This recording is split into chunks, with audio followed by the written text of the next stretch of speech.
20 ఏళ్లకే మోకాళ్ళ నొప్పులు, ఇక 30కే గుండెపోటుతోటి దావకాన్ల చుట్టూ తిరిగే రోజులలో ఇవి.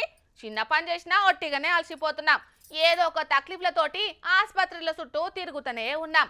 కానీ గీ అవ్వని చూడుండ్రోలా, ఏజ్ ఇస్ జస్ట్ నెంబర్, వయసు మనిషికే గాని భక్తికి కాదన్నట్టు ఎంత హుషారుగా తిరుమల కొండెక్కుతున్నదో.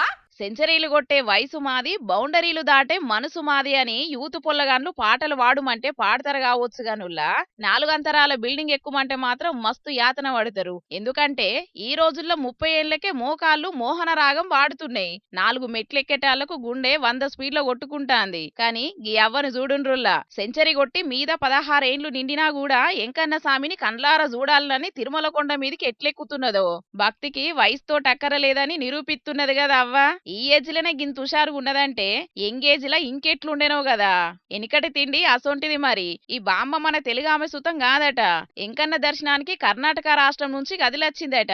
ఇంటోళ్ళు సాయం పడితే అడుగులడుగు వేసుకుంటా అలుపు సొలుపు లేకుండా అల్కగా ఎక్కింది తిరుమల కొండ. అవ్వ నిండైన భక్తి ముంగట ఎంకన్న దయతోటి కొండ కూడా కరిగిపోయినట్టే ఉన్నది కదా. సోషల్ మీడియాలో ఈ వీడియో చాలా వైరల్ అయితా అంటే అవ్వ భక్తి చూసి ఆశ్చర్యపోతున్నారు అంతా. బామ్మ నువ్వు గ్రేట్ అనుకుంటా కామెంట్లు సుతం పెడుతున్నారు. ఇది మానవ ప్రయత్నమే కాదు, భగవంతుని అపారమైన అనుగ్రహమని కామెంట్ల వర్షం కురిపిస్తున్నారు. ఏదేమైనా తిరుమల కొండెక్కి ఆ ఎంకన్నను దర్శనం చేసుకోవాలంటే ఆ సామి విలిపించుకోవాలి. దర్శన భాగ్యం రాసిపెట్టి కూడా ఉండాలి. అట్లనే ఎవ్వ లెక్క సామిని చూడాలన్న తపన ఉండాలి. అసొంటి భక్తి మెండుగున్ని అవ్వను ఆ ఎంకన్న సామి సల్లగా చూడాలనైతే కోరుకుందామిగా.